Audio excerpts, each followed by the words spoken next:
Alright, this is a little nanoVNA that I got off Amazon. It's like the 10 kilohertz to 3 gigahertz um, version, and I'll show you which one it is here in a second. I actually did shoot a YouTube video. I mean, an Amazon video for the same thing, short little review video, but it's basically this one. So, which is currently unavailable, but let's see.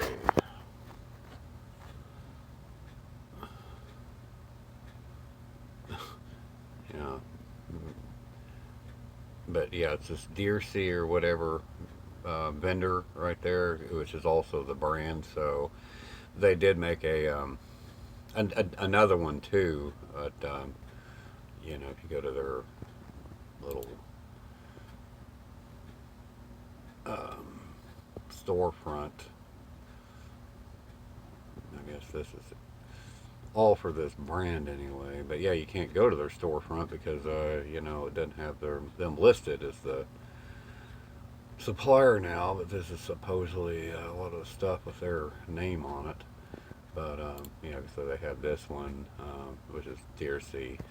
So, and you can see here they're also the seller, so you can go to their storefront and find it out. But at any rate, you know, the point is that I just paid. What did I pay for this? It was the cheapest one they had that had that kind of a frequency range on it. It's, you know, 10 to 3 gigahertz, so 2.5 inch. But again, I wish, and I paid like $64 with tax, almost just under 65. So anyway, it sucks that, you know, it doesn't have an actual case. That's, you know, you know, because I could buy some of these, you know, the 1.5 gigahertz ones for, you know, like less than $50, you know, that do have a case on it. And the little wheel is missing. I mean, this just has buttons. They've kind of all gone to that, apparently. But I actually prefer that little jog wheel. I think, you know, I do like the jog wheel better than buttons. Because jog wheel is really just a little plastic thing on there that actually actuates the buttons. I mean, you know, it's actually still button based. That's why it works the way it does. Anyway, you can see right here I got like a 2.4 gigahertz bandpass filter, you know, because I wanted to see if this thing really does operate, you know, at above 1.5 gigahertz. So the only thing I could figure out is buy a filter from Amazon. I got that for like $3 or something. It was cheap. Let's see. Yeah, it was yeah, $4.30 with tax. Um, but but yeah, it's you know, here you can see what it is. So um, if you're interested in buying one of these, um, but yeah, you can see, you know, here in the yellow, you know, you got the reflected energy, you know, which is like, you know, high until you enter the pass band. Then the reflected energy starts falling off. Um, and the blue trace there, you know, is the, um, you know, is the you know, the feed through is the S21 parameter, you know, port 1 versus port 0 there, port 1 there. Um, the thing that sucks about this thing, though, is you know, really, I have to flip this stupid screen every time. At least it has a flip the screen function, but I have to flip it every time I turn this damn thing on. I hadn't figured out how to save things like that yet. I could hide some of these traces, you know, to kind of clear this up. Let's see. Uh, I actually can hardly see this damn thing with my eyes, so this camera actually helps. Let's see. I calibrated this, of course, as good as I could under the circumstances. You know, calibrated at the end of these cables anyway. Um, so again, there may be some slight error in this, but let's see. Display, trace. Yeah, let's turn off the Smith chart. And I don't think we need the phase trace, which I think is this. Well, I don't know if it's that one. Damn it. Yeah, I think it's this one. I don't know what one it is. Damn it! And operate this with your fingernails is tough. Okay, but at any rate, that's, that kind of shows you that, yeah, it's definitely performing above 1.5 gigahertz, that's for sure. This thing does some squirrely stuff. I mean, I thought it was broken out of the box because, just some of its behavior, but I'm not going to go into that. But overall, it seems to calibrate. The calibration isn't perfect. It's not as good as my other nanoVNA up here, which actually does calibrate well. I just did a firmware update on it, though, because I got this like 3 years ago, and it was the cheapest one I had, of course, but it's just the regular 1.5 gigahertz version. And I have it hooked to this demo board, and of course, it's not going to be calibrated properly. Just turning it on. It's a little squirrely trying to recall some of these things. But I do like the fact that, well, where's that stylus at? Here it is. Let's see, let's see if there's a recall button. Yeah, right there. Whoops, right there.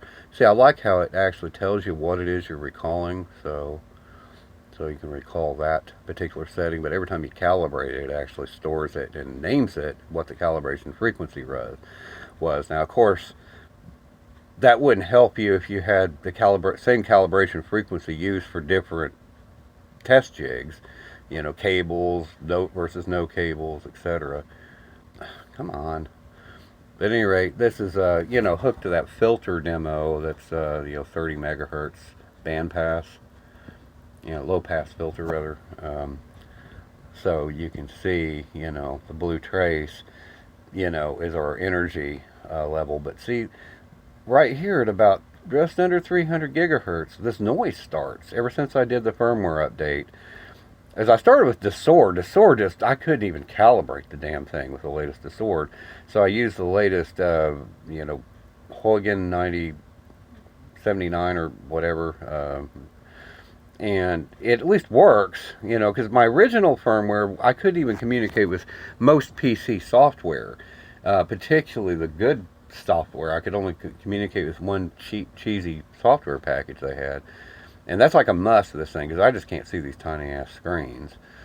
I could get one of the bigger ones, if I wanted to dish out a lot of money, but shit, for 3 gigahertz, like on this one, that would be like still a lot of money. I don't know why they're charging so much for 4-inch screens. I mean, you can go out and get those stupid microscopes, for like $40 that have a 4-inch screen, but no, on one of these, they stick a 4-inch screen on it, and no, they got to charge you an arm and a leg for it.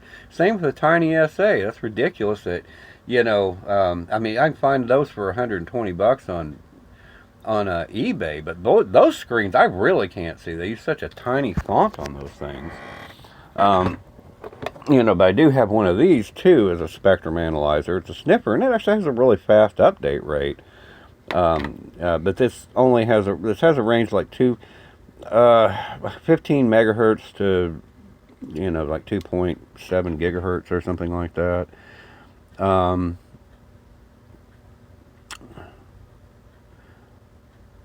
But even at this, and it remembers your last settings automatically. But it's got a pretty fast update rate. Because I'm going from, I guess I zoomed in on the signal here. But even if you expand it out to, because it'll only display about 600 megahertz at most at one time. But it has a fast update rate. In fact, if you go into that, you'll see. Let's see. See it's DSP Auto. All right. Then you can hit enter and. Oh, wait a minute. No, this might be the wrong thing. Maybe. Wait, what's this? Load save. Huh. I don't know if I've ever seen that before. Okay, yeah, but let's see, that's the wrong thing. USB bar. Okay, yeah, I went too far. That's what it was. Let's see, module, say 15 to 27. That's its frequency range. But yeah, like for example, I can go, and hit the stop. It's kind of a pain in the ass to work, but oops, damn it. I guess I did that wrong. It is kind of a pain in the ass, but this does connect to the PC. It's actually got some pretty nice software. So anyway, it automatically, when I did that, it automatically spanned to 600 megahertz.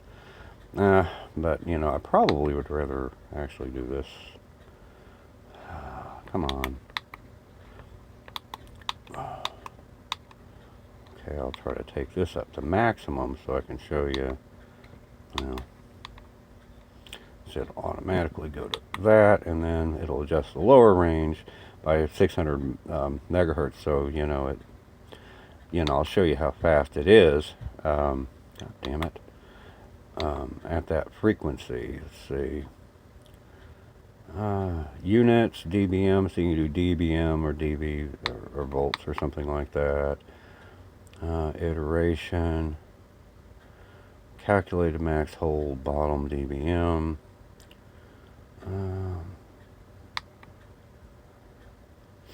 Trying to think, because there was some kind of ADC setting in here that allowed you to speed it up. I forgot where it is.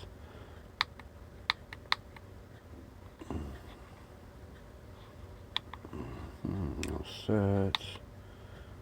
Oh, yeah, DSP. Okay, it's set to fast right now. But you got auto, filter, and fast. So I was in the right place, I just couldn't find the fast setting. Okay, but then you hit return. Alright, and you go back there and you see that, it's got kind of the peak hold thing, but, it updates pretty fast. Like I said, you try to do this with a SA Ultra or something, I don't think you're going to get this fast of an update rate. But still, this is the largest span you can do with 600 megahertz. I know it takes that Ultra, if you do it from 0 to 5.3 gigahertz or whatever, it takes like 5 seconds per screen to refresh. I noticed on some videos. There may be a way you can improve that, though. I don't know. I don't own one, so I don't know. I've just known what I've seen in videos. But, it's just like, once every second or so. It's not terrible, and, for sniffing out signals and transmitters and all that stuff. So, anyway, it's a pretty cool little device. And, of course, I do have a regular tiny SA2, which could probably use a firmware update. Although, a new one was kind of tempting because, you can, like, listen into the signal somehow with headphones or something, which would be neat. But I think that's a firmware issue. But I don't know. I don't know if the Ultra has a headphone jack on it or something, because I think you got to solder wires to these older ones. I don't even know if my old one will do that or not. But anyway, but this is an all right little device. I guess I better turn this thing off. But you can see that low pass filter. It's a third order pi filter is what it is. So you can see it's a a capacitor with 2 inductors on the side, I believe. Well, no, an inductor with 2 capacitors on the side. So it'll have like a 60 decibel roll off. So, but that's what you basically see here. I could zoom in on it, but you can see plenty of videos on this thing being evaluated out there. But this seems to work except for that weird noise. So I don't know. I've been looking into it. Other people have that same problem. So mine I bought like in 2001. It originally had an October of 2020 firmware on it. So, but again, I couldn't communicate with most of the PC programs. So, but when I upgraded, I can do that now. But anyway, so. That's about I just wanted to show you that, yeah, this little thing may be the cheapest one, but it actually is true blue. It does actually work at 3 gigahertz. So, anyway.